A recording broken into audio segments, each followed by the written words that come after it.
اللهم إني أسألك علما نافعا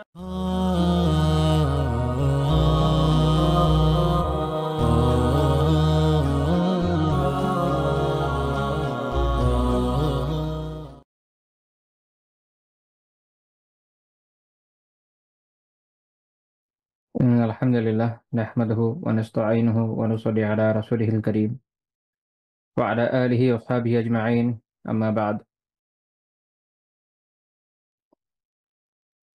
আমরা বিগত দশগুলোতে কবিরা গুনাহ নিয়ে আলোচনা করছিলাম এবং গতদিন আমার আলোচনার বিষয় ছিল ৭টি কবিরা গুনাহ বিষয়ক একটি হাদিস, ৭টি ধ্বংসাত্মক বিষয় থেকে বেঁচে থাকার বিষয়ে যে ওসিয়ত রয়েছে একটি হাদিসে, সেটা নিয়ে আমরা আলোচনা করছিলাম।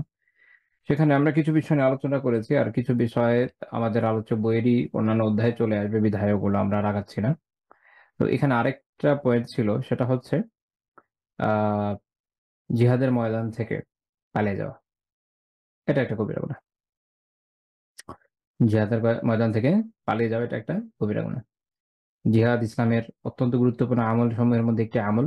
যেহেতু আমরা আমলের ফজিলত নিয়ে আলোচনার মধ্যে নাই, তাই ওই বিষয়ে আর যাচ্ছি না।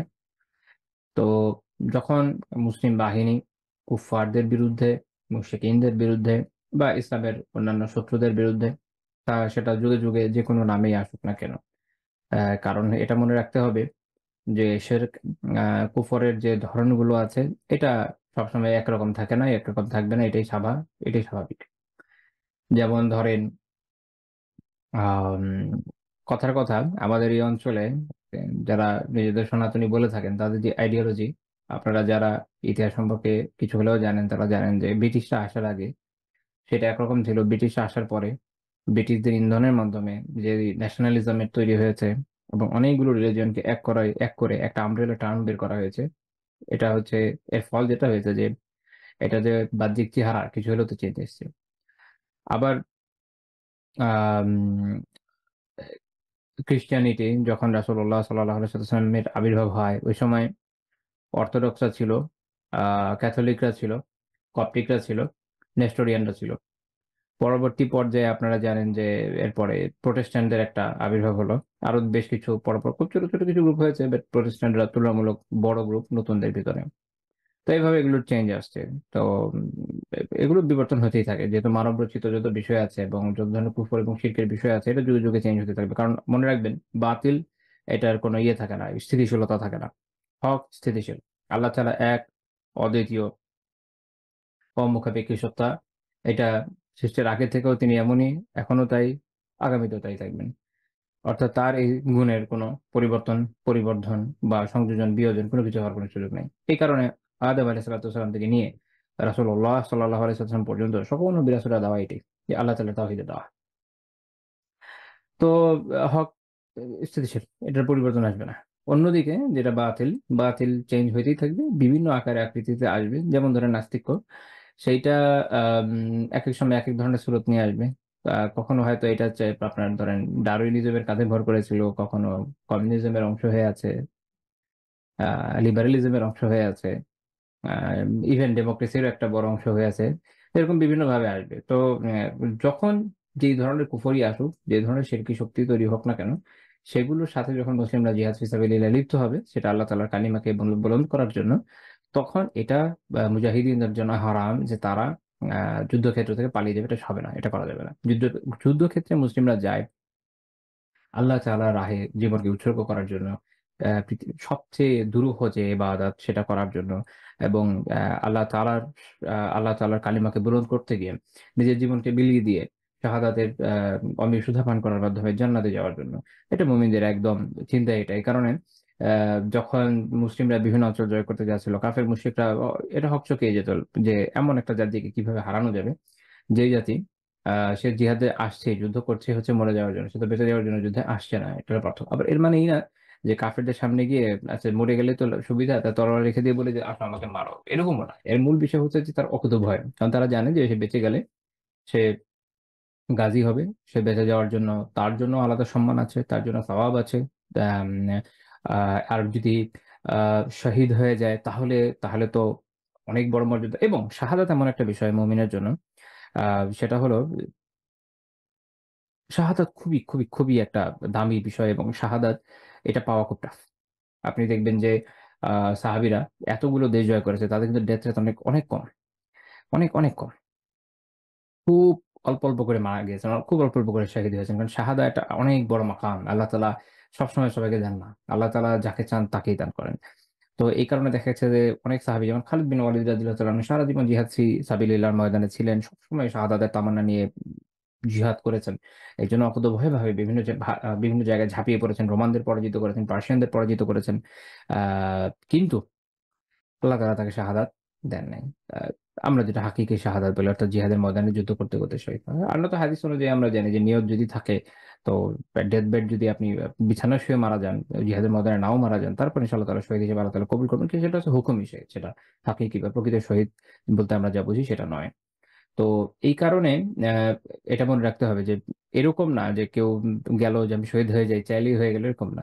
যুগে আ ব বিভিন্ন মুজাহিদিনদের যে জীবনী এগুলো যদি পড়েন, মুসলিমদের বিভিন্ন দেশ দখলের ঘটনাগুলো যদি পড়েন দেখবেন যে সাহাবীরা, তাবেয়ীরা, পরবর্তী যুগের বড় আলিমরা, বড় মুজাহিদিনরা তারা সবসময় জিহাদের মধ্যে শাহাদাতের তামান্না নিয়ে গিয়েছেন। কিন্তু এরকম না যে তারা পেয়ে গেছেন। এটা আল্লাহ তাআলার চয়েস। যাকে ইচ্ছা তাকে দান করেন। শাইখুল ইসলাম ইবনে তাইমিয়া রাহিমাহুল্লাহ তাআলা একাধিকবার জিহাদে শরীক হয়েছেন। আল্লাহ তাআলা উনাকে জিহাদের ময়দানে শাহাদাত নসিব করেন নাই। তবে কারাগারের ময়দানে শাহাদাত নসিব করেছেন। সেটা হচ্ছে মাজলুম হয়ে। এটা আরেক ধরনের বিষয়। কিন্তু জিহাদের ময়দানে যে শাহাদাত সেটা আল্লাহ তাআলা ওই যে যাকে চান তাকেই নসিব করেন। অনেক বড় শাহাদাত, অনেক বড় সৌভাগ্যের বিষয়। তো এইজন্য মুমিন জিহাদ করে হচ্ছে আল্লাহ তাআলার কালিমাকে বুলন্দ করার জন্য সে মৃত্যু ভয়কে পিছনে ফেলে যায়। সে জানে যে সে যদি বেঁচে ফিরে আসে সে গাজী হবে এবং সে গনিমত পাবে। যেটা বলা হয় যে ২ টা ২ টা কল্যাণের একটা সে অবশ্যই লাভ করবে। হয় সে বেঁচে ফিরবে, গনিমত লাভ করবে বা ফায় লাভ করবে, গাজী হবে। অথবা সে শাহিদ হয়ে যাবে। সে পরকালে সুউচ্চ মর্যাদা লাভ করবে। তো মুসলিমরা, মোমেনরা এভাবেই আল্লাহ তাআলার শানে, আল্লাহ তাআলার জন্য, আল্লাহ তাআলার কালিমাকে বুলন্দ করার জন্য জিহাদ ফি সাবিলিল্লাহতে নিজের জীবনকে অকাতরে বিলিয়ে দিয়ে থাকেন। আম তবে এই ক্ষেত্রে এখানেই এই বিষয়টা গুরুত্বপূর্ণ যে যেই শক্তিটা আমাদেরকে ঈমানি জজবাতে ঐক্যবদ্ধ করে, দৃঢ় করে এবং জিহাদের ময়দানে দৃঢ় রাখে, সেইটা আমাদেরকে এর থেকেও বারণ করে যেন আমরা ওখান থেকে পালিয়ে না আসি। এবং ইসলামে এই বিধানটা আছে যে জিহাদের ময়দান থেকে পিঠ দেখায় এই যে পালিয়ে যাওয়া দূর দিয়ে এটা জায়েজ নেই। এটার সুযোগ নেই। এটার স্কোপ আছে। আল্লাহ তাআলা সুযোগ দিয়েছেন। সেটা কখন? আল্লাহ তাআলা বলছেন সূরা আনফালের ১৬ নম্বর আয়াতে, "ওয়া মাই ইউওয়াল্লিহিম ইয়াওমাইযিন দুবুরা ইল্লা মুতাহাররিফান লিকিতাল আও মুতাহাইয়িজান ইলা ফিআতিন ফাকাদ বাআ বিগাদাবিন মিনাল্লাহ ওয়া মাআওয়াহু জাহান্নাম।" যুদ্ধের দিন অর্থাৎ সেই দিন মানে যুদ্ধের দিন কৌশল অবলম্বনের জন্য কিংবা দলে যোগ দেওয়া ছাড়া ২ টা কাজ। একটা হলো কৌশল অবলম্বন। মুজাহিদিন বাহিনী কখনো রিট্রিট করে।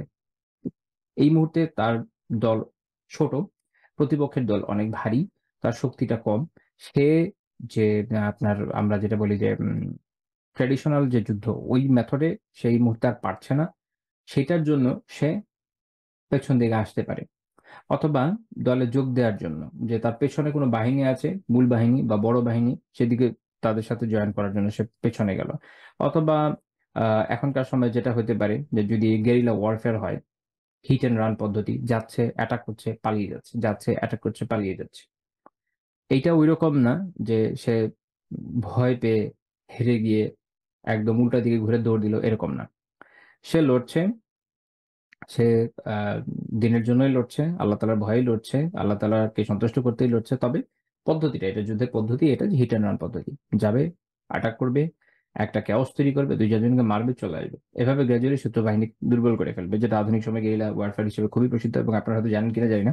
এই গেরিলা ওয়ারফেয়ার কিন্তু মাও সেতুংয়ের আবিষ্কার না। এটা বেসিক্যালি মুসলিমদের আবিষ্কার। উত্তর আফ্রিকাতে ফ্রেঞ্চদের, ইটালিয়ানদের এবং স্প্যানিশদের বিরুদ্ধে জিহাদের সময় মুজাহিদিনরা এই পদ্ধতিটা আবিষ্কার করে।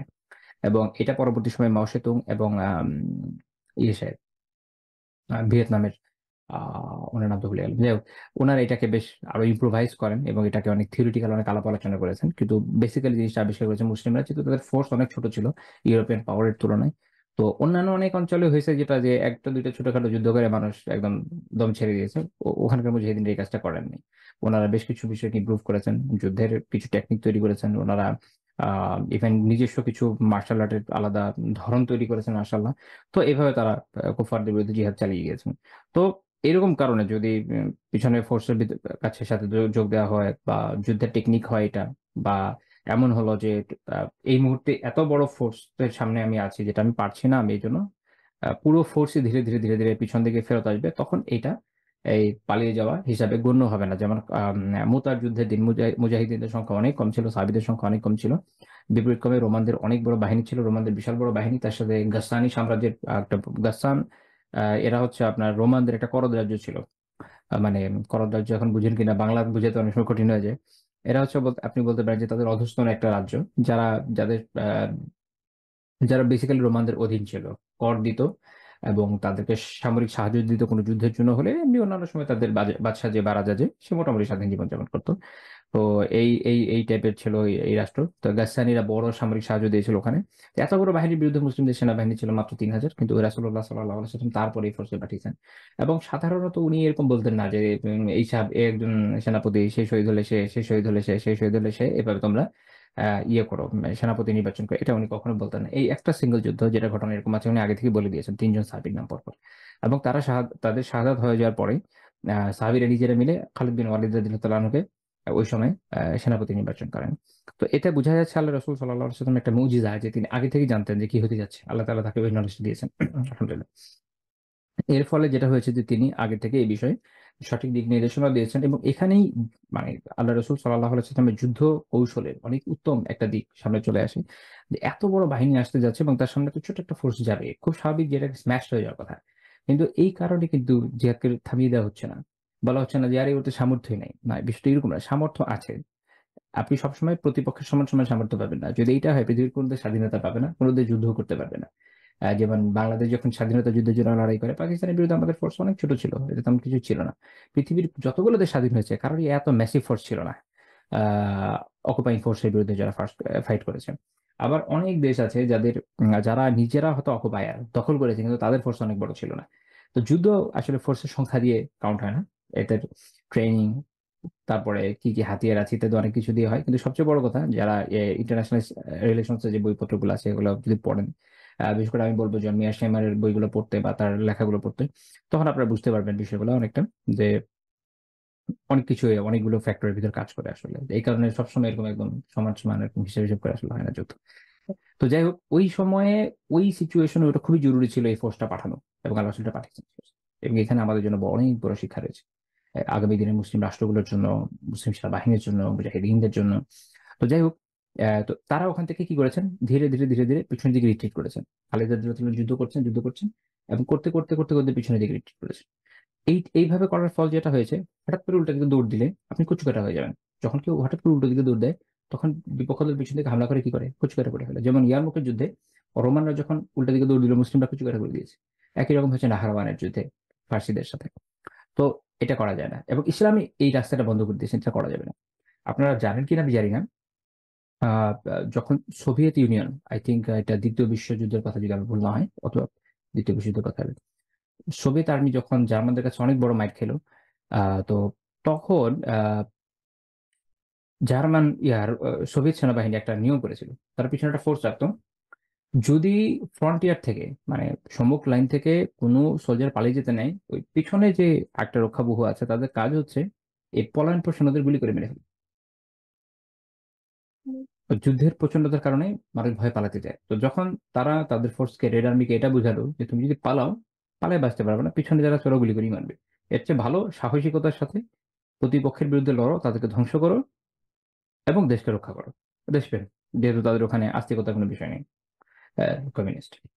তো এটা খুবই ফলপ্রসূ হয়, এবং as a result Soviet Union বিজয় লাভ করে। তো এইটা তাদেরকে করতে হয়েছে ফোর্স করে, বাই ফোর্স। মানে মুসলিম সেনাবাহিনীর এটা প্রয়োজন হয়নি কখনো, আলহামদুলিল্লাহ। কারণ মুসলিমদের ভিতরে আল্লাহ তাআলা ভয় আছে। তারা এটা জানে যে আমি পালিয়ে যাবো কোথায়, হঠাৎ করে যে দৌড় দিব পালিয়ে যাবো কোথায়। আর আমি তো আসছি জান্নাতের জন্য, জান্নাত থেকে পালাই হয়ে যাবো না। মুসলিম তো আর যান বাঁচানোর জন্য জিহাদে নামে নাই, সে জিহাদে গেছেই মরার জন্য। তো তার তো প্রেরণাই এটা যে আমি এখানে শাহাদাত লাভ করবো, ইনশাআল্লাহ তাআলা জান্নাতে চলে যাবো, জান্নাতে যাওয়ার জন্য আসছি। আর আমি এখানে কি যান বাঁচিয়ে বাঁচিয়ে পালানোর জন্য আসছি।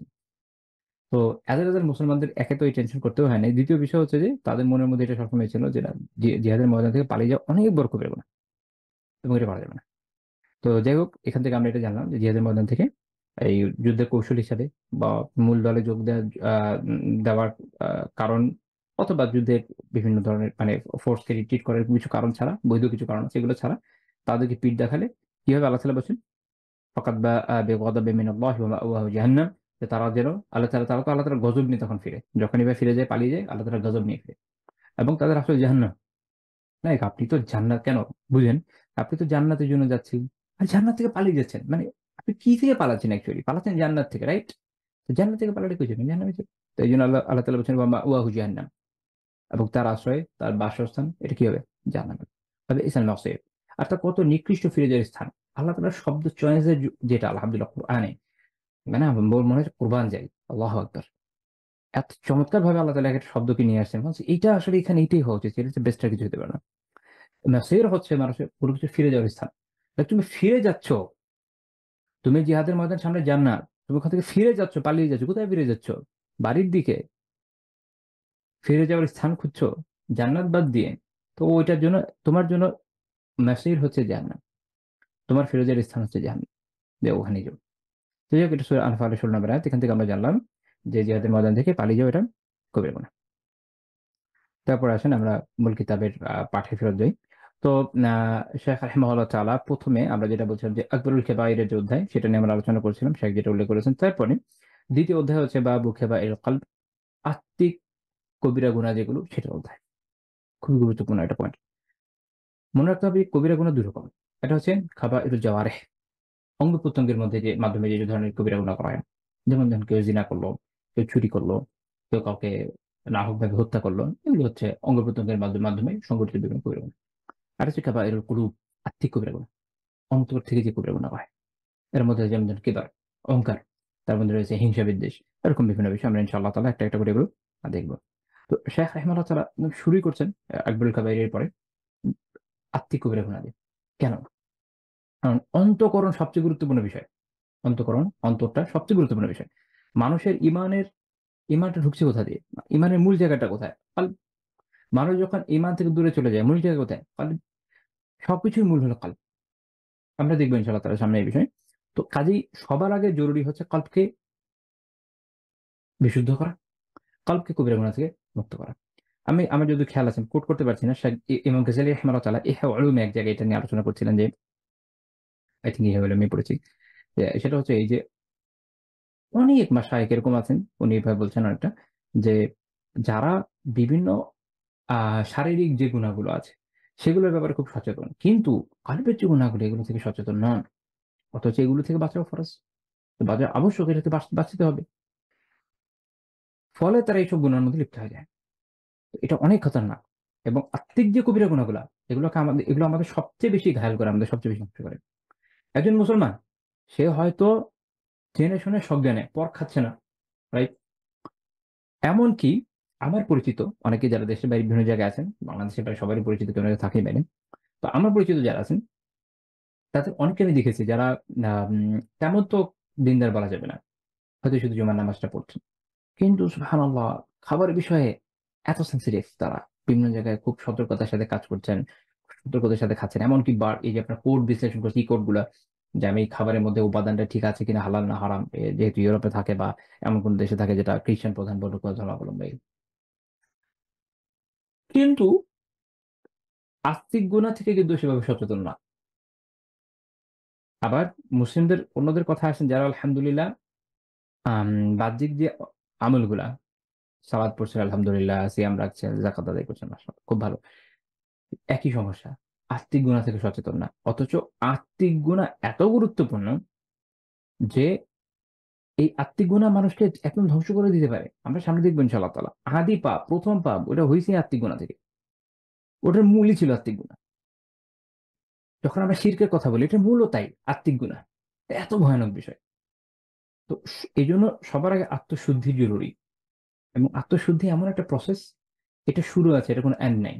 আপনি শুরু করবেন, মৃত্যু পর্যন্ত চলবে। আ এবং নবী রাসূলদের পাঠানোর বড় উদ্দেশ্য হচ্ছে যে যে তাদেরকে, অর্থাৎ যাদের উদ্দেশ্যে তারা তারা প্রেরিত হন সেসব ব্যক্তিদেরকে তারা যুযাক্কিহিম এবং তাদেরকে পবিত্র করেন। পবিত্র কি থেকে করেন? শিরক থেকে, কুফর থেকে এবং বিভিন্ন আত্মিক রোগ থেকে। তো আত্মিক রোগ থেকে পবিত্র করা এটা নবী রাসূলদের একটা বড় ডিউটি ছিল। উনারা আলাইহিস সালাতু ওয়াসালাম তাদের অনুসারীদেরকে এই বিষয়গুলো সচেতন করেছেন। রাসূলুল্লাহ সাল্লাল্লাহু আলাইহি ওয়াসাল্লাম আমাদেরকে খুলে, খুলে বর্ণনা করেছেন। এখন আমরা যদি না জানি, আমরা যদি নিজেদেরকে না শুধরাই, এটা আমাদের দোষ। এর জন্য কার কাছে যাব? আমাদেরকেই আল্লাহ তাআলার কাছে ক্ষমা প্রার্থনা করতে হবে। আমাদেরকে চেষ্টা করতে হবে এখান থেকে বেঁচে আসার জন্য। আফসোসের বিষয় আমরা এমন একটা অবস্থানে আছি। আমি, আপনি, আমরা যারা হয়তো কিছু জানি, কিছু বলছি, আমাদের কিছু জ্ঞান আছে। আলহামদুলিল্লাহ আল্লাহ তাআলা কিছু দিয়েছেন জ্ঞান, যৎসামান্য অনুযায়ী পেয়েছি। আমাদের মধ্যে এই গুনার অভাব নাই এবং আমরা এর ভিতর এইভাবে পড়েছি যেখান থেকে বের হয়ে আসতে পারছি না। খুব কম লোকই আছে যারা এগুলো থেকে বের হয়ে আসতে পারে। এমনকি যারা আত্মশুদ্ধির জন্য হয়তো কেউ ট্রেনিং করছেন, ট্রেনিং করাচ্ছেন। মানে মানুষ যেমন লাইফ কোচ হয়, ওরকম আত্মশুদ্ধিরও কোচ আছে। কেউ হয়তো পীর হচ্ছে বা এরকম মাশায়েখ হচ্ছে, বিভিন্ন অঞ্চলে আলাদা, আলাদা পরিভাষা আছে। কিন্তু দেখা যাচ্ছে যে সেই ব্যক্তি হয়তো নিজে প্রচন্ড অহংকারী। হয়তো তার মধ্যে চুগলখড়ি অনেক বেশি। হয়তো তার মধ্যে মিথ্যা বলার প্রবণতা অনেক বেশি। যার হাদিস বলা অনেক বড় মিথ্যা, রাইট? তো যখন এই ধরনের কথা বলছে, অনেক বড় গুনাহ হচ্ছে। তো এরকম বিভিন্ন আত্মিক গুনার মধ্যে নিজে টুইটুম্বর হয়ে একজন ব্যক্তি আত্মশুদ্ধির ময়দানে নেমে এসেছেন, অন্যদেরকে শুদ্ধ করার জন্য, এবং এইটা itself একটা বড় ব্লান্ডার। তো আমরা এমন একটা আ অবস্থা, এমন একটা সিচুয়েশন, এমন একটা সমাজে আছি। তো আল্লাহ তাআলা আমাদেরকে তৌফিক দেন। আমরা যেন আমাদের নিজেদের অবস্থানগুলোকে উন্নয়নের চেষ্টা করি। যেটা বলছিলাম যে আত্মশুদ্ধি এমন একটা প্রসেস, এটা শুরু আছে, এটা কিন্তু শেষ মৃত্যু পর্যন্ত নাই। আপনি সবসময় করতেই থাকবেন। কারণ এমনকি মৃত্যুর আগেও মনে হয়ে যেতে পারে যে আলহামদুলিল্লাহ সারা জীবন খুব ভালো কাটিয়ে এসেছি, খুবই দিনদার অবস্থায় কাটিয়ে এসেছি। আমার তো কোনো সমস্যা নাই। আশা করি চালচালা জান্নাতে চলে যাব। এই যে আত্ম আ আত্মমুগ্ধতা, এটা itself একটা কবিরা গুনার দিকে আপনাকে ধাবিত করছে। ফলে মৃত্যু পর্যন্ত আমরা কিন্তু আত্মশুদ্ধি থেকে কখনো গাফেল হইতে পারবো না। সবসময় সচেতন এবং সতর্ক থাকতে হবে। নয়তো শয়তান ওই সময় গিয়েও আমাদেরকে আত্মিক গুণের মাধ্যমে ধ্বংস করার চেষ্টা করবে যদি আমূলিকভাবে নষ্ট করতে না পারে। মনে রাখবেন যে অনেক সময় মানুষকে আমূলিকভাবে নষ্ট করা যায় না। সে আলহামদুলিল্লাহ সলাত আদায় করে। আ কারণ সলাত এমন একটা বিষয় যে এটা যেহেতু অঙ্গ-প্রত্যঙ্গের মাধ্যমে হয়, বাইরে দেখা দেখা যায়। তো যেই লোকটা ৫ ওয়াক্ত নামাজ পড়ছে হঠাৎ করে ছেড়ে দিলে সবার কাছেই খারাপ লাগে। যে লোকটা দাঁড়িয়ে আছে আলহামদুলিল্লাহ বড়সড়, হঠাৎ করে ফেলে দিলে মানুষের কাছে খারাপ লাগবে। তো মানুষের লোকলজ্জার ভয় হলেও হয়তো সে রাখে কথার কথা। কিন্তু আত্মিক বিষয় এরকম যে এটা তার বাইরে প্রকাশ হচ্ছে না, এটা তার ভিতরে আছে। তো এটা যে কখন নষ্ট হয়ে যায়, এটা যে কখন নষ্ট হয়ে যায় এটা তো বাইরে কেউ দেখতে পায় না। এমনকি যদি আপনার কল্ব, আপনার অন্তর এটা সজীব, সতেজ না থাকে, এটা যদি আল্লাহ তাআলার ভয়ে সিক্ত না থাকে, তাহলে যেটা হবে আপনি নিজেও টের পাবেন না কখন আপনার কল্ব মরে গেছে। আপনি একটা মৃত কল্ব নিয়ে বেঁচে থাকবেন। যার কল্ব মৃত সে কি আসলে জীবিত? আসলে সে তো মৃত। সে জম্বির মতো অবস্থা তার। তার বডি মুভ করছে কিন্তু আত্মিকভাবে সে ধ্বংস হয়ে গেছে। এবং আমি আপনি আসলে কি অবস্থায় আছি এটা আল্লাহ তাআলা ভালো জানেন।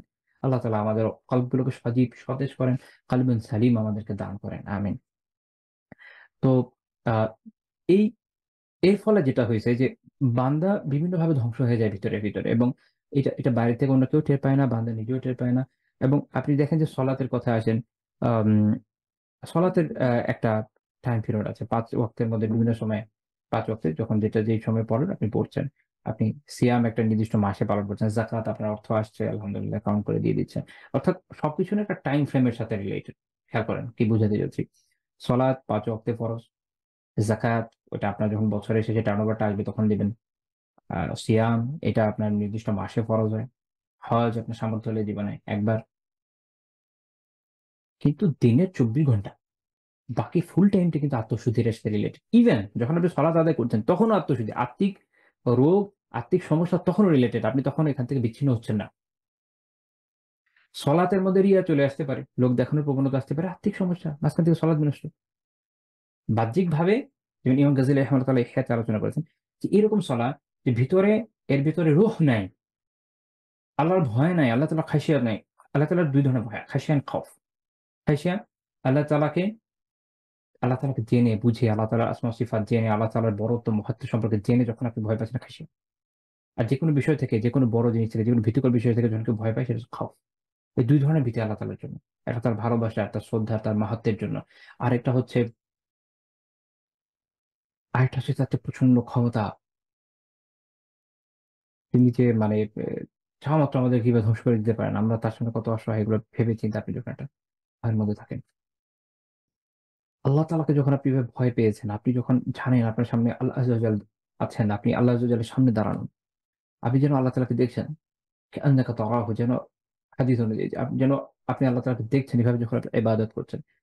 আর যদি সেটা নাও হয়, তো আপনি এভাবে জানেন যে আল্লাহ তাআলা আপনাকে দেখছেন, এভাবে আপনি ইবাদত করছেন, তখন সেই ইবাদত হচ্ছে, এর মধ্যে রূহ আছে, এই ইবাদতটা জীবিত। অন্যদিকে যখন এটা হচ্ছে না, যখন আপনি ওই সময় আপনার অন্তর এদিক ওদিক বিভিন্ন দিকে যাচ্ছে, এটা রূহ শূন্য ইবাদত হয়ে যাচ্ছে। আর তার মধ্যে যখন আত্মিক সমস্যা আরো প্রবল পর্যায়ে চলে আসে, তখন এর ভিতরে আ উম আত্মশ্লাঘা আসতে পারে। এর ভেতরে মানুষের লোক দেখানোর প্রবণতা থাকতে পারে। এগুলোর মাধ্যমে ইবাদতের এমন অবস্থা হয় যে, ইমাম গাজ্জালী রাহিমাহুল্লাহ বলছেন যে বাহ্যিকভাবে যে খোলসটা আছে, ফকিহরা হয়তো বলছেন যে হ্যাঁ, এটা হয়ে গেছে। কিন্তু আত্মিকভাবে যদি দেখেন যে এটা আসলে কিছুই না। হয়তো আল্লাহ তাআলার কাছে কিয়ামতের কোনো দামই থাকবে না। তার মানে হচ্ছে আপনার আত্মশুদ্ধির দিকটা দেখেন না। ২৪ ঘন্টা আপনি এটার সাথে রিলেটেড। আপনার আত্মিক যে বিষয়টা, এটা ২৪ ঘন্টা আপনি এটার সাথে রিলেটেড। আপনার কলবের গুনাহগুলো, আপনার কলবের শুদ্ধির বিষয়গুলো, এর ভালোগুলো খারাপগুলো, ২৪ ঘন্টা আপনি এটার সাথে সম্পৃক্ত। যেখানে বাহ্যিক আমলগুলো কিন্তু এরকম না। আবার বাহ্যিক আমলগুলো এর উপর নির্ভরশীল। এটা হচ্ছে বুনিয়াদ, এর উপর দাঁড়িয়ে আছে বাহ্যিক আমল। এটা অসম্ভব যে আপনি বুনিয়াদ বাদ দিয়ে উপরে একটা বড় বিল্ডিং করবেন। সম্ভব না। ধসে পড়ে যাবে। তাই হবে। এজন্য শায়খ রাহিমাহুল্লাহ একদম শুরুই করছেন আত্মিক যে কবিরা গুনাহ এটা দিয়ে। এটা সবার আগে বোঝা জরুরি। এবং আমরা এটা থেকে সবচেয়ে বেশি গাফেল। আমরা ইনশাআল্লাহ তাআলা আলোচনা করতে, করতে বিষয়টাকে দেখব। অনেকগুলো বিষয় আমি আশা করি যে আল্লাহ তাআলা যদি তৌফিক দান করেন। কারণ আমার সামর্থ্য নাই যে আমি আপনাদের কাছে এই কথা পৌঁছে দিব। আমি আল্লাহ তাআলার উপর ভরসা রাখছি। আমি আশা করি আল্লাহ তাআলা তৌফিক দেবেন ইনশাআল্লাহ আজিজ।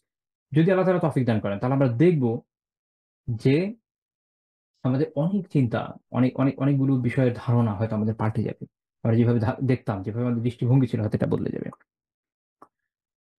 লা ইলাহা ইল্লাল্লাহ। তো শাইখ রাহিমাহুল্লাহ ১ম যে হাদিস আনেছেন, আবু হুরায়রা রাদিয়াল্লাহু আনহু বর্ণনা করছেন যে রাসূলুল্লাহ সাল্লাল্লাহু আলাইহি ওয়াসাল্লাম বলেন, "ইন্নাল্লাহা লা ইয়ানজুরু ইলা সুওয়ারিকুম ওয়া আমওয়ালিকুম।" নিশ্চয়ই আল্লাহ তাআলা তোমাদের এই চেহারা সুরতের দিকে দেখেন না, এবং তোমাদের অর্থ সম্পদের দিকে দেখেন না।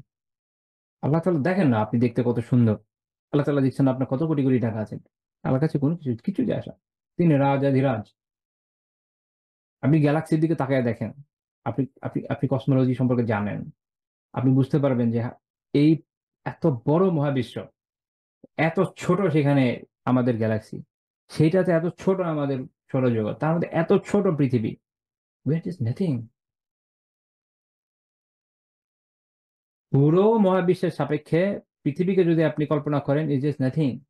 একটা বড় কাগজের ভিতরে আপনি যদি অতটুকু জায়গা, যতটুকু পৃথিবী পুরো গ্যালাক্সির সাপেক্ষে দখল করে এটাকে বসাতে চান, স্বাভাবিক অবস্থায় আমরা বলব এটা কিছুই না। তাহলে সেখানে আমরা আরো ছোট। আমরা যদি সুবিশাল ধন-সম্পদের মালিকও হই, এই তুলনায় এটার কিচ্ছু যায় আসে না এখানে। এত বড় কলকায়নাত যিনি বানিয়েছেন, তার কাছে আমরা কি? নাথিং। তো তিনি তাহলে আমাদের সম্পদ দেখে কি করবেন? পাত্তাই দেন না। সৌন্দর্যের কথা বলেন। কিসের সৌন্দর্য আছে আমাদের? কতটুকু সুন্দর আমরা?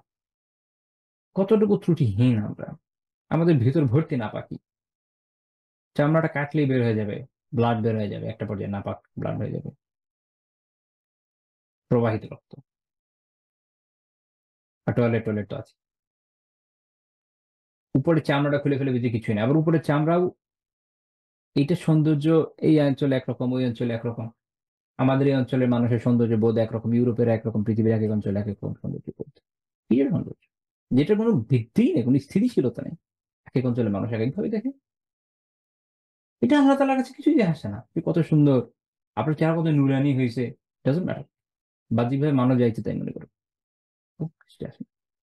ওয়ালাকিন ইয়ানজুরু ইলা কুলুবিকুম ওয়া আমালিকুম। কিন্তু আল্লাহ তাআলা দেখেন তোমাদের অন্তরসমূহের দিকে আর তোমাদের আমলের দিকে। সহিহ মুসলিমে হাদিসটা এসেছে। আচ্ছা, আল্লাহ তাআলা কি দেখেন? আল্লাহ তাআলা দেখেন হচ্ছে বান্দার অন্তঃকরণ। আল্লাহ তাআলা দেখেন বান্দার অন্তরটা কত ভালো, অন্তরটা কত সুন্দর, অন্তরটা কত সাফ। এর মধ্যে তাওহীদ আছে, এর মধ্যে সুন্নতের ইত্তিবা আছে। এর মধ্যে আল্লাহ তাআলা এবং তাঁর রাসূল সাল্লাল্লাহু আলাইহি ওয়াসাল্লামের প্রতি অসাধারণ ভালোবাসা আছে। মুমিনদের প্রতি মহাব্বত আছে।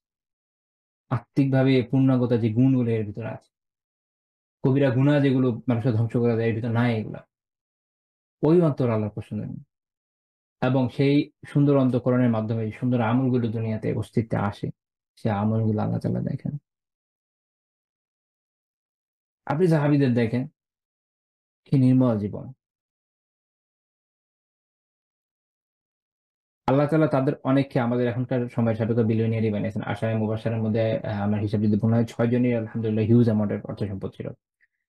ওসমান বিন আফফান রাদিয়াল্লাহু তাআলা আনহু, আব্দুর রাহমান বিন আউফ রাদিয়াল্লাহু তাআলা আনহু, জুবাইর রাদিয়াল্লাহু তাআলা আনহু, তলহা রাদিয়াল্লাহু তাআলা আনহু, সাদ বিন আবি ওয়াক্কাস রাদিয়াল্লাহু তাআলা আনহু, ৫ জন হলো। আর আমি হয়তো ভুলে গেছি আরো একজনের ছিল আবু বকর রাদিয়াল্লাহু তাআলা আনহু অনেক সম্পদশালী ছিলেন। তো এখন এই ব্যক্তিদের জীবন দেখে, এই অর্থ সম্পদ তারা কি কাজে ব্যয় করছেন? আব্দুর রহমান বিন আউফ রাদিয়াল্লাহু তাআলা আনহু তার জীবন দশায় ৩০,০০০ দাস আজাদ করেছেন। ৩০,০০০ এক একজনকে আজাদ করতে মানুষের ঘাম ছুটে যায়। আল্লাহ তাআলা তার মাধ্যমে কি পরিমাণ খায়ের মানব জাতিকে দিয়েছে আল্লাহ আলম। ওই সময়কার ইতিহাস পড়লে দেখবেন যে এরকম এইসব আজাদ সাহাবী এদের থেকে দাবিদের থেকে কি বিপুল পরিমাণ বড় বড় আলিম, বড় বড় মুজাহিদ, বিভিন্ন সেক্টরে বড় বড় এক্সপার্টরা বের হয়ে আসছেন। আব্দুল্লাহ বিন আব্বাস রাদিয়াল্লাহু তাআলা আনহু, ইকরিমা রাদিয়াল্লাহু তাআলা রাহিমাহুল্লাহ তাআলা কে বর্ণনা হচ্ছে এরকম যে তাকে ইভেন বেঁধে পড়াইতেন একসময়, উনি ওনার কৃতদাস ছিলেন।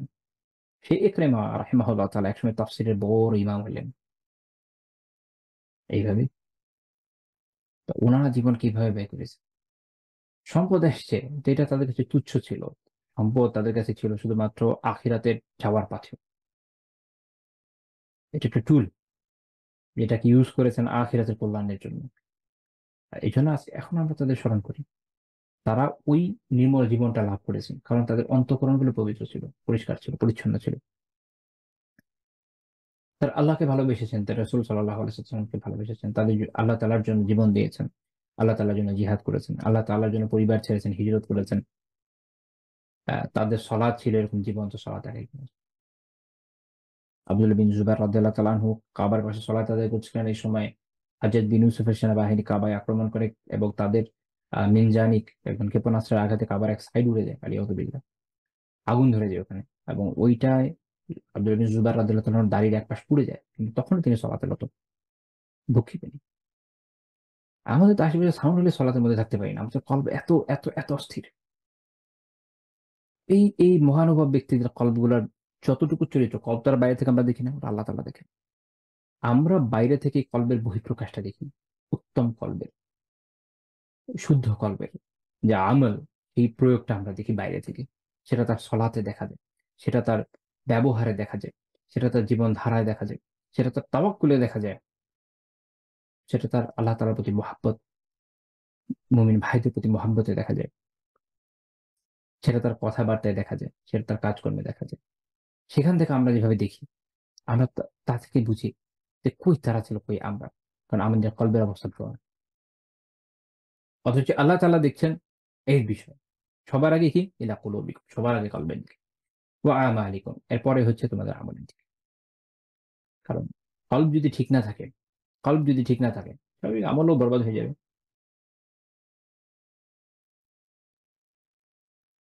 লা ইলাহা ইল্লাল্লাহ। একজন মানুষ বাহ্যিকভাবে দেখতে যেমনই হোক, হতে পারে যে সে দেখতে সুন্দর না। হতে পারে মানে আমাদের এখন কি যে আমাদের একটা বাংলা প্রবাদ আছে না, আগে দর্শনধারী তারপর গুণ বিচারী। সবার আগে আমরা অ্যাপিয়ারেন্স দেখি, ব্যক্তিকে দেখি। পছন্দ হলে তারপর আমরা আগানোর চেষ্টা করি। আসলে ইসলামকে আমাদেরকে বই শিখিয়েছে কিনা? উম ইভেন এখনকার সময় যদি চিন্তা করেন, আম মুসলিমদের কাছে কোনো একটা বিষয় পছন্দনীয় হওয়ার জন্য, ধরেন কেউ একজন আলহামদুলিল্লাহ তিনি বিষয়ে কথা বলছেন।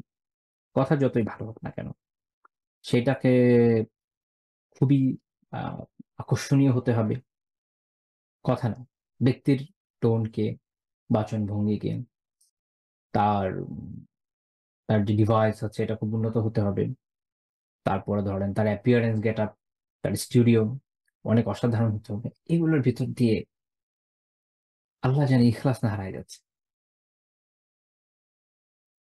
রাসূলুল্লাহ সাল্লাল্লাহু আলাইহি ওয়াসাল্লাম বলেছেন, রুব্বা আশআযা রুব্বা আশআথা মাদফু', রুব্বা আশআসা মাদফুউইন বিল আবওয়াব। এমন অনেক লোক আছে যাদের চুল এলোমেলো।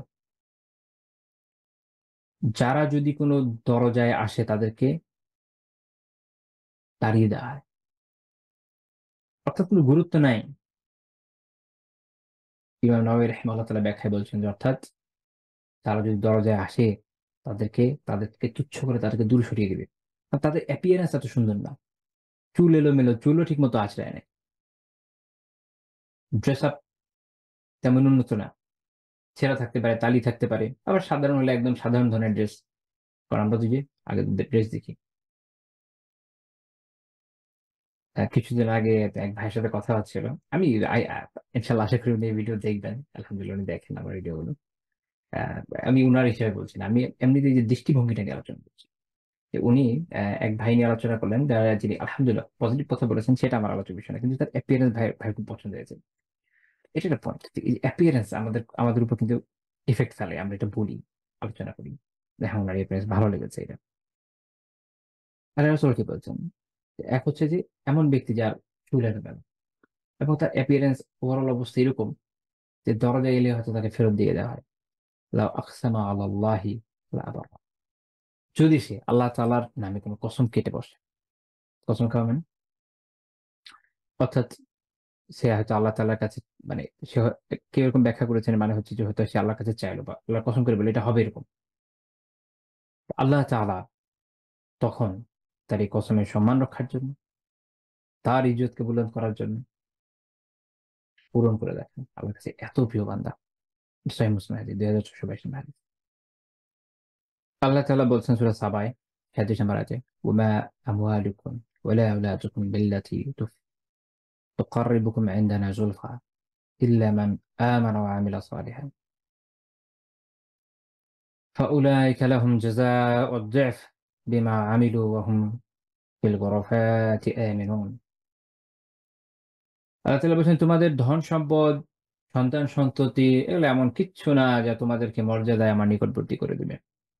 তবে ইল্লা মান আমান, তবে যারা ঈমান আনে, ওয়া আমিলা সালিহা, আর নেক কাজ করে, সৎ কাজ করে। সৎ কাজ, সৎ কাজ হচ্ছে যে আল্লাহ তাআলার সন্তুষ্টির জন্য করা হয়। আর রাসূলুল্লাহ সাল্লাল্লাহু আলাইহি ওয়াসাল্লামের সুন্নাহ মাফিক করা হয়। তো এটা যখন করা হবে, আল্লাহ তাআলা বলছেন ফাউলাইকা লাহুম জাযাউদ দিফি বিমা আমিলু, তারা যেই কাজ যেমন আমল করেছে তার থেকে বহুগুণ প্রতিদান পাবে। আর তারা সুউচ্চ প্রাসাদে নিরাপদ থাকবে।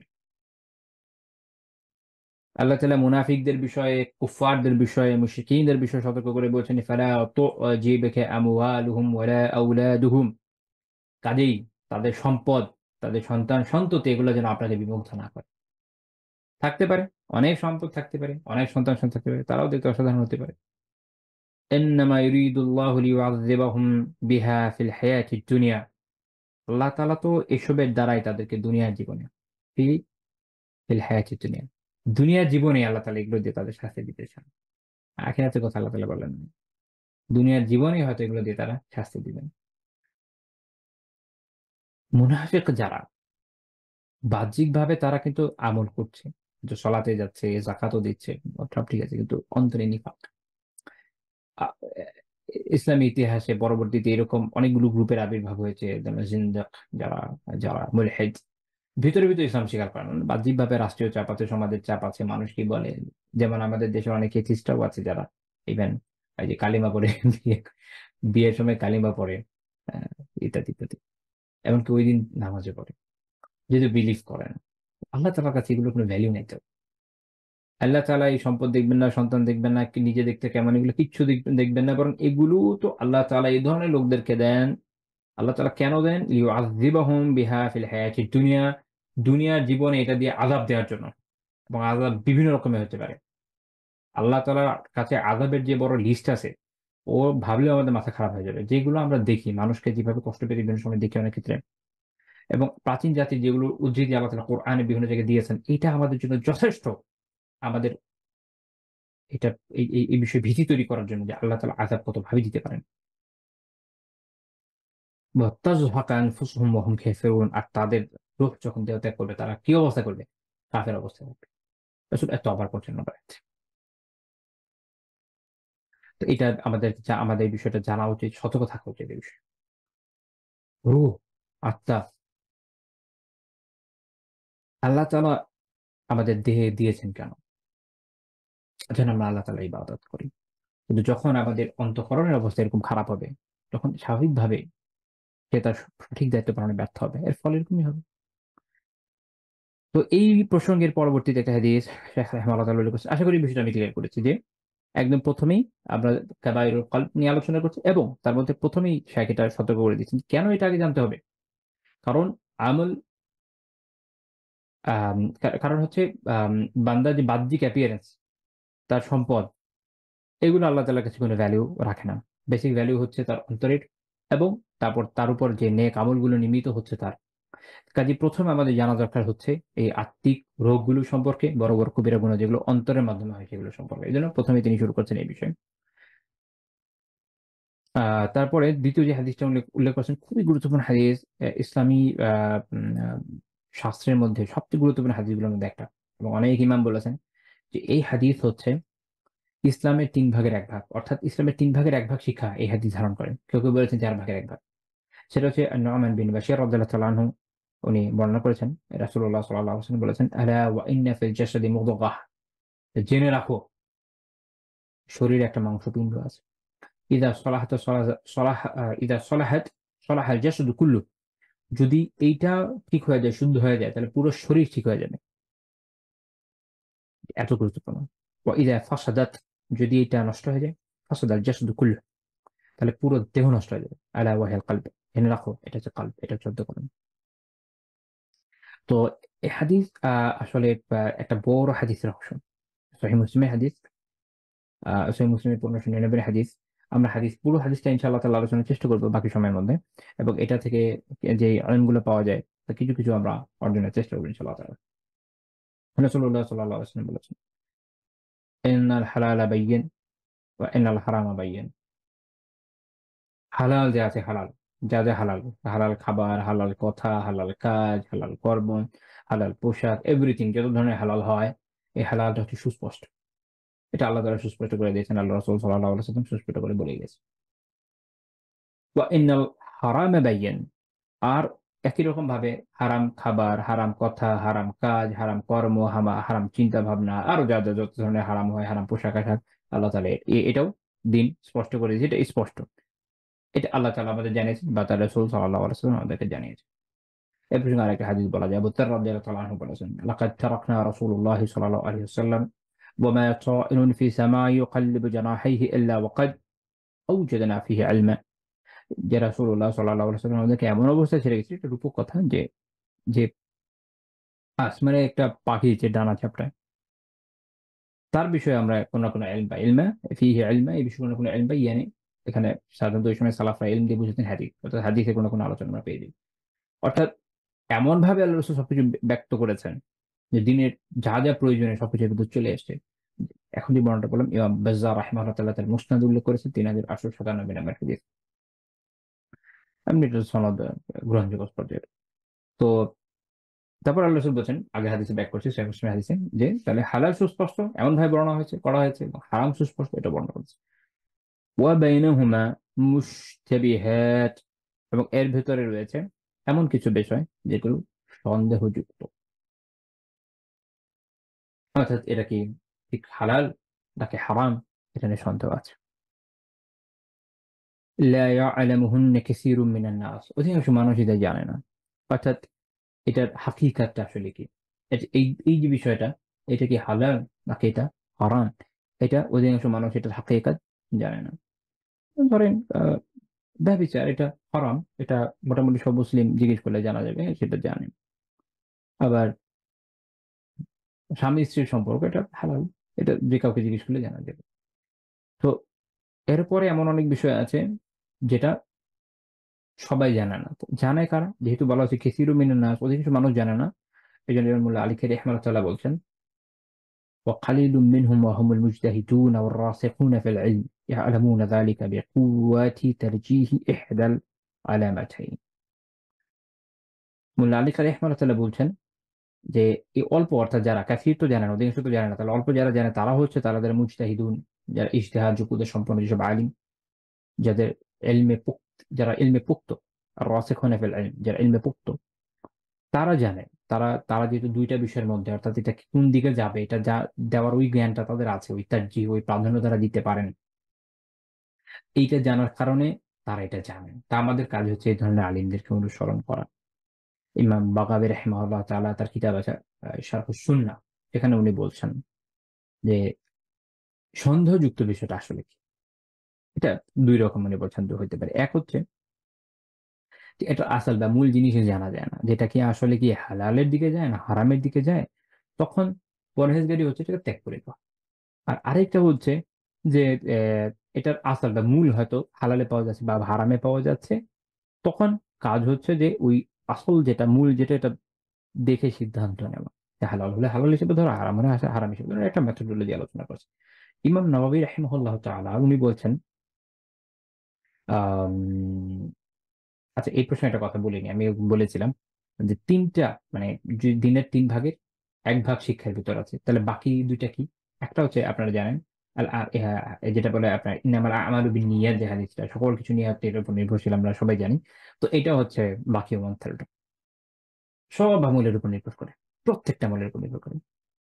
দ্বিতীয় হচ্ছে মিন হুসনি ইসলামিল মারই তারকুহু মা লা ইয়ানি, ব্যক্তির ইসলামের সৌন্দর্য হচ্ছে যা তার কোনো কাজে আসে না। কাজে আসে না আমি দুনিয়াবি কাজেও আসে না, দিনী কাজেও আসে না, এমন কিছু পরিত্যাগ করা। মানুষ যদি তিনটা হাদিসের উপর পারফেক্টলি আমল করতে পারে, তার জীবন একদম পরিশুদ্ধ হয়ে যাবে ইনশাআল্লাহ। প্রত্যেকটা ক্ষেত্রে বিশুদ্ধ নিয়তের সাথে কাজ করেন, ইখলাস রাখেন, আল্লাহকে সন্তুষ্ট করার জন্য করেন, আল্লাহ রাসূল সাল্লাল্লাহু আলাইহি ওয়াসাল্লামের ইত্তেবা করে অনুসরণ করে করেন, আমল বিশুদ্ধ হয়ে যাবে। হালাল, সুস্পষ্ট হালালকে গ্রহণ করেন, সুস্পষ্ট হারামকে ত্যাগ করেন, এবং যেগুলোর মধ্যে মুতাশাবিহ বিষয়, যেগুলোর মধ্যে অস্পষ্টতা আছে, সেগুলো থেকে পরহেজগারি অবলম্বন করেন, আপনি গুনাহ থেকে বেঁচে থাকতে পারবেন। অপ্রয়োজনীয় অহেতুক কাজ, যেটা না দিনের কাজে কোনো কাজে আসতেছে, আখিরাতের জন্য কোনো কাজে আসে না, দুনিয়ার কোনো কাজে আসে, এগুলো থেকে বেঁচে থাকেন। আপনার জীবনের অনেক অপচয় রোধ হবে, সময়ের অনেক অপচয় থেকে আপনি বেঁচে থাকবেন। এর মধ্যে এখনকার সময় যদি বলতে পারি, তার মধ্যে জম্বি স্ক্রলিং। আপনি ফেসবুকে ঢুকেছেন, আপনার কোনো কাজ নেই, বেশি বেশি স্ক্রল করছেন। আপনি ইউটিউবে ঢুকেছেন, আপনার কোনো মানে কোনো থিঙ্কিং নেই যে ভাই আমি এই চ্যানেলটা গিয়ে এই উপকারী কিছু বিষয় আছে, এই দার্স আছে এই বিষয়ে, বা অমুক শায়খের দার্স আছে বা তেলাওয়াত শুনি, বা এরকম সুন্দর একটা কিছু শিখছি যেখানে হারাম কিছু নাই, ওটা দেখবো না, এমন কিছু নাই। যাচ্ছেন গিয়ে আম, আমি তো ভুলেও যাই এগুলো কি কি পরিভাষা কিছু আছে, ওই মনে করেন এখন যেগুলো, হ্যাঁ মনে করছে ট্রেন্ডিং ট্রেন্ডিং দেখছেন, অথবা কিছু না, জাস্ট এই যে ইউটিউব আপনাকে যা সাজেস্ট করছে আপনি স্ক্রল করছেন, জম্বি স্ক্রলিং করেন, এটাকে বলে জম্বি স্ক্রলিং, করে যাচ্ছেন।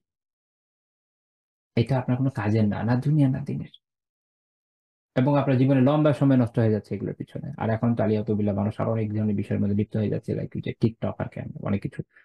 তো সময় নষ্ট করার এবং জীবনের প্রয়োজনীয় সময়কে অপচয় করার এত উপকরণ বর্তমান দুনিয়াতে আছে।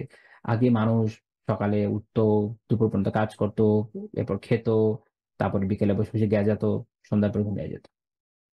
মানে সময় পাস করার টাইম পাস করার জন্য সকালে কাজের বাইরে তাদের আর তেমন কিছু ছিল না। আর এখন হচ্ছে টাইম নষ্ট করার মতো উপকরণ অভাব নাই। এই সময় ইসলামের এই শিক্ষা সবচেয়ে বেশি উপকারী। ফেসবুককে এভাবে ব্যবহার করেন যেন এটা আপনার পক্ষে আল্লাহ তাআলার কাছে কিয়ামতের সাক্ষীর বিষয় হয়, যে ফেসবুকে আপনি দিনের এই কাজে ব্যবহার করেছেন, এবং এখানে আপনি কারো সব কারো কারো কোনো গীবাত করেন নাই, কারো ব্যাপারে চুগলখড়ি করেন নাই, কারো ব্যাপারে কোনো কুৎসা রটনা করেন নাই, কোনো দিনী বোনের ব্যাপারে কোনো ব্যভিচারের বা কোনো ধরনের অপবাদ আরোপ করেন নাই, কোনো দিনী ভাইয়ের চরিত্রের উপর কোনো অপবাদ আরোপ করেন নাই, এখানে আপনি কোনো মিথ্যা কথা বলেন নাই, কাউকে গালিগালাজ করেন নাই, এমন কিচ্ছু করেন নাই যেটা কিয়ামতের দিন আপনার বিপক্ষে দাঁড়াবে।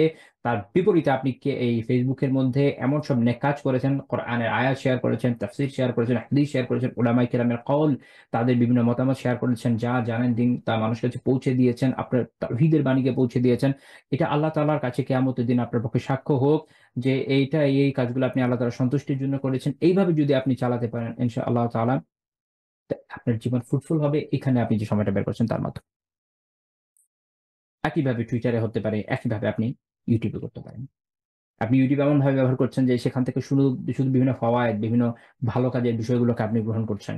সেখান থেকে আপনি এত এত আলহামদুলিল্লাহ এত এত দুরুস আছে, এত এত আলিমের দুরুস আছে, বাংলায় আছে, ইংরেজিতে আছে, উর্দুতে আছে, যারা আরবি বুঝেন আলহামদুলিল্লাহ তাদের তো মানে শোনা সোহাগ আমি মাঝে মাঝে মানে আপ্লুত হয়ে যায়। তো এমন সব চমৎকার চমৎকার কিতাবের দর্শ ভাই আলহামদুলিল্লাহ। তো এইগুলো এত এত এত এত সুযোগ আপনার সামনে, আল্লাহ তাআলা তো প্রত্যেকটা নেয়ামত ব্যাপারে জিজ্ঞেস করবেন, তাই না? তো ওখানে উতরাবো কিভাবে যদি আমি এটাকে এইভাবে ব্যবহার করতে ব্যর্থ হই? তাহলে মুসলিমের জীবন কিভাবে গঠন করতে হবে? একই রকম ভাবে বাইরে এখানে ওখানে আড্ডাবাজি করে সময়ের অপচয় করে হোক, সেটা দিনী ভাইদের সার্কেল টাইপের কিছু হোক না কেন, 100 বছর একসাথে থেকে কোনো বেনিফিট যদি অর্জন করতে না পারে, তাহলে এটা আপনার জন্য কল্যাণকর হলো না।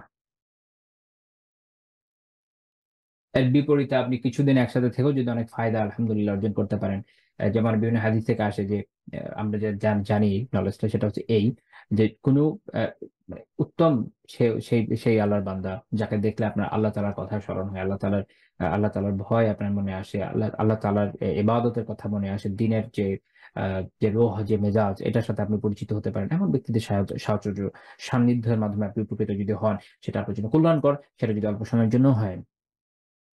তো এই জন্য এই তৃতীয় পয়েন্ট যেটা যে ইসলামের সৌন্দর্য হচ্ছে এটা, ব্যক্তি ইসলামের সৌন্দর্য হচ্ছে এটা যে সে তার জন্য কাজের না এমন সবকিছু পরিত্যাগ করে। এটা আপনি সাহাবীদের দেখবেন, এটা আপনি তাবেঈদের দেখবেন, এটা আমাদের বড় বড় ইমামদের দেখবেন। এখন আলহামদুলিল্লাহ ছিটাফোঁটা আমাদের মধ্যে একাটু যতটুকু তাকওয়া পরহেজগারি অবশিষ্ট রয়ে গেছে, এর ভিতরে বড় বড় আলিম যারা আছে তাদের মধ্যে দেখি। আল্লাহ তাআলা আমাদেরকে এই গুণগুলোর জন্য তৌফিক দান করুন। তো যাই হোক, আমরা এই এই এই এই এই চেইনের এই সিলসিলার তৃতীয় হাদিস নিয়ে তো আলোচনা করছি। আল্লাহ, সেটা হচ্ছে যে হালাল সুস্পষ্ট এবং হারাম সুস্পষ্ট, যেটা নিয়ে আমরা আলোচনা করছি। তো যেমন এই হাদিসের পরে বলা হয়েছে যেটা লা ইয়ালামুহুন্না কাসীরুম মিনান নাস, অধিকাংশ মানুষ যেটা জানার, ইমাম নাওয়ী রাহিমাহুল্লাহ তাআলা এখানে ব্যাখ্যা করছেন যে অল্প যারা জানেন, এটা একটু আগে ইমাম আলী কারি রাহিমাহুল্লাহ ব্যাখ্যা বলেছি, তাই যে অল্প যারা জানেন মানে যারা মুজতাহিদ ইমাম, যাদের আল্লাহ তাআলা ওই ইলম দিয়েছেন, যাদের ইলম পোক্ত, তারা বুঝেন কিভাবে বিন্নাসিন আও কিয়াস আও ইসতিহাব আও গায়রি যালিক, ফিকহের বিভিন্ন উসুলের মাধ্যমে, যেমন কোরআন হাদিসের মাধ্যমে বুঝে যান যে এটা কি হবে, বা হয়তো এটাকে কিয়াস করছেন। যেমন ধরেন আল্লাহ তাআলা আমাদের জন্য খাবার যেগুলো মদ যেগুলো মানুষকে ইনটক্সিকেট করে, এগুলোকে হারাম করেছেন। যেমন এক হাদিসে কুল্লু মুস্কিরিন হারাম, প্রত্যেক মুস্কের, প্রত্যেক এমন বিষয় যেটা ইনটক্সিকেট করে এটা হারাম। তো এখন নতুন একটা কোনো ইনটক্সিকেশন চলে আসলো, আহ যে কোনো নামে আসতে পারে। এখনকার সময় কত ধরনের বিষয় এসছে, ধরেন যেমন ধরেন এখন মানুষ হেরোইন ইউজ করে বা ইয়াবা ইউজ করে, এগুলো তো প্রাচীন যুগে ছিল না। তো আলিমরা বুঝলেন কিভাবে এটা নতুন জিনিস এসছে, তারা কিয়াস করেছেন। আগে আগে যে জিনিসটা ছিল ওটার সাথে মিলিয়ে দেখেছেন যে হ্যাঁ, মূল হলো ইনটক্সিকেশন, এগুলো ইনটক্সিকেট করে, এগুলো হারাম এইভাবে। তো তখন তারা এর মাধ্যমে বুঝে যান যে এটা হালাল না হারাম। যখন তারা এটা জানছেন, সেটা কোনো নাস কোরআন সুন্নাহর কোনো টেক্সটের মাধ্যমে জানছেন, বা উম্মার ইজমার মাধ্যমে জানছেন, বা ইজতিহাদের মাধ্যমে বা কিয়াস করে জানছেন, তখন এটা দালিল শারঈ বা শারঈ দালিলের মাধ্যমে জানা যাচ্ছে। তখন আমাদের কাজ হচ্ছে এটাকে গ্রহণ করে নেওয়া। যে যখন আলিমরা বলছেন যে এটা হালাল আমরা একসেপ্ট করলাম, এটা হারাম আমরা একসেপ্ট করলাম। আর যদি দেখা যাচ্ছে না, কেউ কোনোটাই বলা যাচ্ছে না, যেমন নাওয়াবী রাহিমাহুল্লাহ বলছেন ফাইদা ফাকাদা হাদিহি দালাইল, যখন এসব দালাইলের কোনোটাই খুঁজে পাওয়া যাচ্ছে না, এমন কিছু কিছু ইস্যু থাকে অনেক সময় যে আপনি পারছেন না, মানে বুঝতে পারছেন না কোন দিকে আপনি প্রাধান্য দিবেন। তো তখন আলা ওয়ারা ও তারকুহু, তখন পরহেজগারি হচ্ছে এটা বর্জন করা। এটা এই জায়গায় বলা হচ্ছে যে আমার কাছে ক্লিয়ার না, আলিম এটা ক্লিয়ার করে উঠতে পারছেন না। হতে পারে অনেক সময় কনফিউজিং বিভিন্ন ইস্যু হয়। তো তখন আবার অনেক সময় হয় কি, কনফিউজিং বলতে কি, যখন সিচুয়েশনটা সামনে আসে, হয়তো আলিমরা ওই সময় একটু দ্বিধাদ্বন্দ্বের মধ্যে ভোগেন, কিন্তু কিছু সময় যাওয়ার পরে যখন বিষয়টা নিয়ে গবেষণা করতে থাকেন, সে সময় আলহামদুলিল্লাহ ক্লিয়ার হয়ে যায়। যখন ক্লিয়ার হয়ে গেল, তখন আপনি বুঝে গেলেন হয় হালাল হবে নয় হারাম হবে। আবার অনেক সময় যেটা হয় যে আপনি এখন একটা প্রশ্নের উত্তর চাচ্ছেন, পুরো একজন আলিমের কাছে আপনি জিজ্ঞেস করলেন, এখন উনি এটা বলতে পারলেন না, আপনি আমরা পরিচিত 4-5 জন আলিমকে জিজ্ঞেস করলেন, কেউই বলতে পারলেন না। হতেই পারে, মানুষ সব জ্ঞান রাখে না। তো এটার একটু গবেষণা দরকার, হয়তো নতুন কোনো বিষয় এসেছে বা ওনাদের পড়ার ইয়ে নাই, তো আপনি তাদেরকে সময় দিচ্ছেন, আপনি তাদের সময় দেন। আব্বা বলেন যে তাহলে আপনি জেনে জানান ইনশাআল্লাহ তাআলা। তো তিনি বলেন আচ্ছা আমি এটাকে জেনে জানাবো, বা কেউ হয়তো বলে যে আমার পক্ষে সম্ভব না, কেউ বলে যে ঠিক আছে আমি জেনে জানাচ্ছি। তো এখন এই জেনে জানাতে 1 বছর, ধরেন আপনার 1 মাস সময় লাগলো, কথার কথা 1 মাস লেগে যেতে পারে, গবেষণার বিষয় থাকে অনেক সময়। তো এই সময়টা আপনার কাজ হচ্ছে কি, এটা তার করা, এটাকে পরিত্যাগ করা, এরপর ঝাঁপে পড়া না। আগে ওটা বের হয়ে আসুক, তারপরে আপনি একটা ডিসিশনে আসেন। তো তারপরে আল্লাহ রসুল সাল্লাল্লাহু আলাইহি ওয়াসাল্লাম কি বললেন এই বিষয়ে আমাদেরকে, এই সতর্ক বাণী দেওয়ার জন্য, দেওয়ার পরে ফামানিত তাকা শুবহাত, যে সব সন্দেহজনক বিষয় যেগুলো, এগুলো থেকে বেঁচে থাকে। ইস্তাবরাআ লিদীনিহি ওয়া ইরদিহি, সে তার দ্বীনকে, তার মান সম্মানকে এগুলোকে বাঁচায় দেয়, রক্ষা করে। আলী এখানে রাহিমাহুল্লাহ বলছেন দ্বীনকে কিভাবে বাঁচায়? সেটা হচ্ছে শরঈভাবে সে কোনো অপরাধ যেহেতু করছে না, কারণ আপনি এটা না করলে তো কোনো অপরাধ হচ্ছে না, হারাম করলে অপরাধ হয়। আর মুবাহ বিষয় বা যেটার ব্যাপারে আপনি ক্লিয়ারই না এখন পর্যন্ত, এটা পরিত্যাগ করার মধ্যে তো কোনো অপরাধ নেই, বরং এটা পরিত্যাগ করে, বিশেষ করে যেটা মজবুহ, যেটার মধ্যে সন্দেহ আছে, এটাকে আপনি পরিত্যাগ যখন করছেন, ওইটাই বরং একটা কল্যাণের বিষয়, এটা নেকি কাজ, আপনি এর জন্য সওয়াব পাচ্ছেন। আচ্ছা, ২ হচ্ছে কিভাবে মান সম্মান বাঁচে? মিন কালামি তাইন, মানুষ দেখা যাবে যে তখন আপনি যদি এই ধরনের কাজ করে বসেন, যেটার মধ্যে ধরনের সন্দেহ সংশয় আছে, তখন মানুষ আপনাকে নেগেটিভ চোখে দেখবে, হয়তো আপনার ব্যাপারে খারাপ কথা বলবে। এভাবে আপনি আপনার মান-ইজ্জতের ক্ষতি সাধন করবেন। তো যখন আপনি এই ধরনের কাজ থেকে বেঁচে থাকবেন, তখন ইনশাআল্লাহ তাআলা আপনার মান-ইজ্জত বেঁচে যাবে। যেমন অনেক সময় বাংলাদেশের প্রাসঙ্গিক উদাহরণে আসে। অনেক সময় বাংলাদেশে অনেক ওয়াইজ আ এমন সব কথাবার্তা হয়তো বলছেন যেগুলো স্বাভাবিক রুচিতেই ভালো না, তাই না? তো তখন মানুষ যখন এটা জানছে কি করছে, তার উপর আক্রমণ করছে। এই আক্রমণের মাধ্যমে কি করছে? তার মান-ইজ্জত ক্ষতিগ্রস্ত হচ্ছে। এই কাজটা না করলেই তো হতো না তার। এরকম। তারপর আল্লাহ রাসূল সাল্লাল্লাহু আলাইহি ওয়াসাল্লাম খুবই গুরুত্বপূর্ণ একটা কথা বলছেন। ওয়ামান ওয়াকা'a ফি শুবহাত ওয়াকা'a ফিল হারাম। যে এইসব যুক্ত জিনিসে বসে এগুলোর মধ্যে পড়ে যায়, অর্থাৎ ক্লিয়ার না আপনার কাছে এখনই হালাল না হারাম। সে কি হয়? সে একসময় হারামের মধ্যে পড়ে যায়। যুক্ত জিনিস করতে এটা না মানুষের মাইন্ডসেটকে নষ্ট করে দেয়। মাইন্ডসেটকে নষ্ট করে সবসময় খালি সুযোগ খুঁজতে থাকে। সুযোগ খুঁজতে একসময় অনেক বড় পাপের দিকে চলে যায়। অনেক মানুষকে আপনি আপনার আশেপাশে দেখবেন, যদি আল্লাহ তাআলার মেহেরবানিতে আপনারা, যাদেরকে আমি উদ্দেশ্য করে বলছি, আপনাদের অনেকে হয়তো একটা লম্বা সময় দিন পালন করছেন আলহামদুলিল্লাহ। আপনাদের অনেক পরিচিত ভাই-বোনরা আছেন যারা আপনাদের সাথে হয়তো ৪-৫ বছর ১০ বছর আগে হয়তো আলহামদুলিল্লাহ একই রকম সিনসিয়ারিটির সাথে দিন পালন করত। সময়ের সাথে আপনি দেখেছেন যে এরা দিনই বিভিন্ন জায়গায় ছাড় খুঁজতে একসময় যে কোথায় চলে গেছে, আলিয়াযুবিল্লাহ, কেউ হয়তো দিন থেকেই চলে গেছে। কারণ এটা না একটা পদ্ধতি, যার মাধ্যমে শয়তান কুমন্ত্রণা দিয়ে মুমিনদেরকে দিন থেকে বের করে দেয়। এজন্য খুব সতর্কতা কাম্য, খুবই সতর্কতা কাম্য। আপনি যত এই ধরনের শুভ হাত থেকে বেঁচে থাকতে পারবেন, সন্দেহজনক বিষয় থেকে বাঁচতে পারবেন, তত আপনার দিন পোক্ত হবে। কারণ আপনার মধ্যে ওই আজমত তৈরি হবে। এটা একটা বিষয় যে অনেক জায়গায় শরিয়াত রুখসাতের জায়গা দিয়েছে, ছাড় দিয়েছে। বিভিন্ন হাদিস থেকে আমরা জানি যে রুখসাত নেওয়াটা কাম্য। কিন্তু ব্যালেন্স থাকা জরুরি। একটা মানুষ খালি রুখসাত নিতেই যদি থাকে, তখন সে এরকম ধ্বংসের দিকে চলে যায়। জীবনে সব ক্ষেত্রে রুখসাত নিতে হয় না। তাহলে আজমতের গুরুত্ব থাকছে কোথায়? আচ্ছা। তারপর আল্লাহ রাসূল এটা ব্যাখ্যা করে বলছেন, যেমন কার-রাই ইয়ারআ হাওলাল হিমা ইউশিক আই ইয়ারতাফআ ফি। যেমন কোন একটা আ ধরেন একজন রাখাল, আমি এখানে কোন বান্দাকে ব্যাখ্যা করছি। ধরেন একজন রাখাল, সে হয়তো কিছু ভেড়া বা বকরি চালাচ্ছে। এখন এক জায়গায় সংরক্ষিত থাকে। সংরক্ষিত আ চারণভূমি আছে। ধরেন সরকারি সংরক্ষিত চারণভূমি বা কোন জমিদারি বা কোন রাজের। এখানে যে কেউ ঢুকে যেতে পারবে না, বা কোন ব্যক্তি সংরক্ষিত চারণভূমি। তো যখন এইটার ঠিক গেটের পাশ দিয়ে একটা এরকম ছাগল, গরু, উট যেকোনো কিছু চড়তে থাকে, অতি সম্ভাবনা আছে যে সে ওটার ভিতরে চলে যাবে। কারণ ওখানে ওই যে সুস্বাদু ঘাস আছে। নদীর এপার কহে ছাড়িয়া নিঃশ্বাস, ওই পারে সর্বসুখ আমার বিশ্বাস। তো কাজেই ওইখানে যাই এবং ওখানকার আমি ঘাসগুলো খাই। এইভাবে কি করবে? ওই আপনার ছাগল হোক, গরু হোক, এনিথিং যেকোনো চতুষ্পদ জন্তু সে ওটার মধ্যে গিয়ে পড়ে যাবে। এবং এটা হয়। তো ঐরকমই হয় যে এরকম সন্দেহজনক বিষয়ের সাথে চলতে থাকে, সে ১ম এ সন্দেহজনক বিষয়ের দিকে যায়, গ্র্যাজুয়ালি সে হারামটাকে পিক করে। আল্লাহ রাসূল বলছেন, আলা ওয়া ইন্না লিকুল্লি মালিকিন হিমা। জেনে রাখো যে প্রত্যেক বাদশাহর এরকম সংরক্ষিত এলাকা আছে। আলা ওয়া ইন্না হিমাল্লাহি মাহারিমুহ। জেনে রাখো যে আল্লাহ তাআলার সংরক্ষিত এলাকা হচ্ছে তার কৃত হারামসমূহ। তার মানে হচ্ছে ওই হারামের আশপাশ দিয়ে আপনি যদি এভাবে ঘুরেন, খালি এভাবে কাছে গিয়ে দিতে থাকেন, একসময় ঢুকে যাবেন ভিতরে। বরবাদ হয়ে যেতে হবে। এইজন্য এই হাদিস এত গুরুত্বপূর্ণ ইসলামী শিক্ষার। তারপর আল্লাহ রাসূল বলেছেন, আলা ওয়া ইন্না আলা ওয়া ইন্না ফিল জাসাদি মুদগাহ। জেনে রাখো যে শরীরে একটা মাংসের টুকরো আছে। ইযা সলাহাত সলাহাল জাসাদু কুল্লুহ। যদি এইটা ঠিক হয়ে যায়, তাহলে পুরো বডি ঠিক হয়ে যাবে। কারণ পুরো বডি, এটা হলো মূল। পুরো বডি চলছে এর উপর বেস করে। এখন উপমা দিতে গেলে হাস্যকর উপমা হয়ে যায়, বাট তারপরও লাইক আমাদের যে হার্ডওয়্যার আছে না পিসির মধ্যে একটা অপারেটিং সিস্টেম থাকা লাগে, নয়তো এটা চলে না। এই অপারেটিং সিস্টেমের কাজের মতো হচ্ছে আমাদের এটা। আহ, এটা যদি ঠিক থাকে পুরোটা ঠিক থাকবে, ওটা ডাউন হলে পুরোটা ডাউন হবে। ওই দেয় ফাসাদাল জাসাদু কুল্লু, যদি এটা নষ্ট হয়ে যায় তো পুরো বডি নষ্ট। আলা ওয়াহিল কলব, জেনে রাখো এটা হচ্ছে কলব। কাজে কলবের বিশুদ্ধ হওয়া এত জরুরি। তো এই হাদিসের শুরুর অংশের সাথে এটার একটা কিন্তু রিলেশন আছে। রিলেশন সেরকম যে যখন আপনার কলব বিশুদ্ধ, আপনি এই হারামের মধ্যে পড়তে চাইবেন না। কলবের বিশুদ্ধির এটা একটা দিক, কলবের বিশুদ্ধির এটা একটা দিক যে আপনি এইসব হারাম থেকে বেঁচে থাকেন, আপনি পরহেজগারি অবলম্বন করেন, আপনি তাকওয়া অবলম্বন করেন, আপনি হালালের মধ্যে থাকেন, হারাম থেকে বাঁচেন এবং সন্দেহজনক বিষয় থেকে বেঁচে থাকেন। এটা হচ্ছে আপনার কলবের শুদ্ধতার একটা পরিচায়ক। এটা বোঝা যায় যে আপনার কলব শুদ্ধ।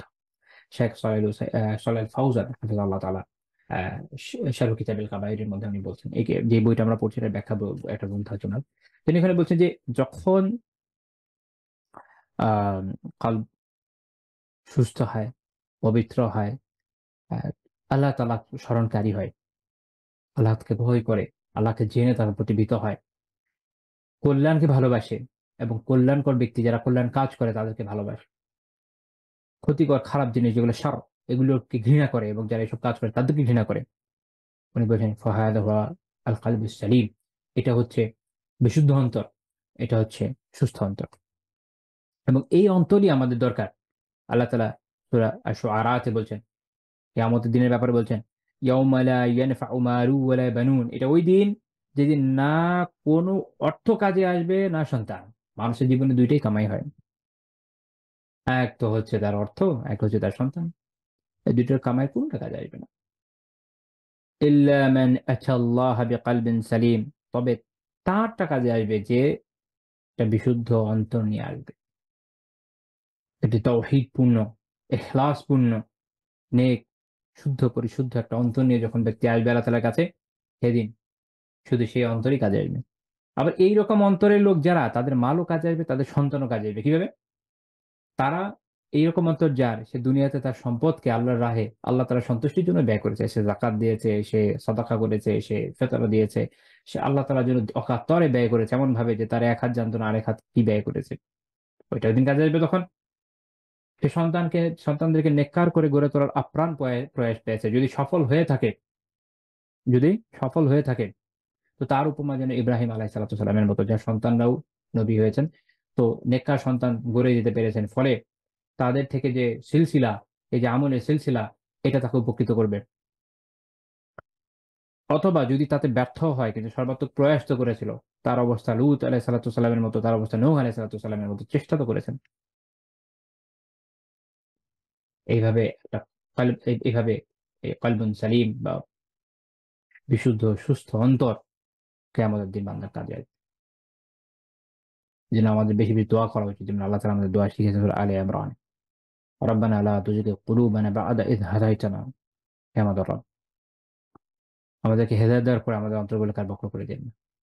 সূরা আলে ইমরানের ৮ নম্বর আয়াত। ইনশাআল্লাহ তাআলা আপনারা মুখস্থ করে নেবেন। মনে রাখবেন আল্লাহ রাসূল আমাদের জানিয়েছে তাকওয়া হাহুনা, এভাবে তাকওয়া হাহুনা, কলবে এখানে হচ্ছে তাকওয়া। তাকওয়ার বেসিক হচ্ছে এখানে। এর মানে এই না যে শরীরের মধ্যে তাকওয়া নাই। যখন বান্দার অন্তর শুদ্ধ হয়, অন্তরের মধ্যে আমরা যে বিষয়গুলো আলোচনা করছি ইনশাআল্লাহ দেখবো আমরা, অন্তর যখন পরিশুদ্ধ হয় তার প্রভাব দেহে আসবে। সবচেয়ে বেশি পরিশুদ্ধ অন্তর অধিকারী কে ছিলেন? রাসূলুল্লাহ সাল্লাল্লাহু আলাইহি ওয়াসাল্লামই তো। আর সেই পরিশুদ্ধির প্রভাব আমরা কোথায় দেখি? তার আমলে। তার জীবন দেখেন না, তাহলে তো টের পাবেন। তারপরে কারা ছিলেন? সাহাবারা, তাদের জীবন দেখেন। তারপর তাবেঈ, তারপর তাদের তাবেঈরা, আমাদের বড় বড় ইমামরা, আল্লাহু আকবার, কি জীবন! সুবহানাল্লাহ। আল্লাহ তাআলা আমাদেরকে এরকম উত্তম সুন্দর জীবনের তৌফিক দান করুন। এরকম আমাদেরকে পরিশুদ্ধ সুস্থ অন্তর দান করেন, আমিন। তো আজকে আমাদের আলহামদুলিল্লাহ এখন পর্যন্ত আলোচনা থেকে আশা করি এই বিষয়গুলো আমাদের কাছে স্পষ্ট হয়ে গেছে যে আহ আত্মিক কবিরা গুনাহগুলো অত্যন্ত ভয়ানক, এবং আমাদের সবার আগে আমাদের অন্তঃকরণের পরিশুদ্ধির দিকে নজর দেওয়া দরকার। অন্তঃকরণের পরিশুদ্ধির জন্য আগে জরুরি কোন বিষয়গুলো অন্তরকে নষ্ট করে দেয় সেগুলো জানা, সেই কবিরা গুনাহগুলো সম্পর্কে জেনে সেগুলো থেকে বেঁচে থাকার সর্বাত্মক চেষ্টা করা। সে প্রয়াসে আমরা একদম শুরুতে এই বিষয়ে জানার চেষ্টা করেছি আজকে যে অন্তঃকরণের পরিশুদ্ধি মানুষের ব্যক্তিগত পরিশুদ্ধিতে কতটুকু কার্যকর এবং এটা কি পরিমাণ প্রয়োজনীয়, কলবে সালিমের গুরুত্ব আমরা জানতে পেরেছি যে এটা অর্জনের অন্যতম উপায় হচ্ছে হালাল, সর্বদা হালাল অবলম্বন করা, হারাম থেকে বাঁচা, সন্দেহজনক বিষয় থেকে বেঁচে থাকা এবং আল্লাহ তাআলার তাকওয়া অর্জন করা। আল্লাহ তাআলা যদি আমাকে তৌফিক দেন, আগামীকাল থেকে আমরা কিবর বা অহংকার নিয়ে আলোচনা শুরু করব। আজকে আমাদের আলোচনা এই পর্যন্ত থাকছে। সুবহানাকাল্লাহুম্মা বিহামদিক লা ইলাহা ইল্লা আনতা আস্তাগফিরুকা ওয়া আতুবু ইলাইক।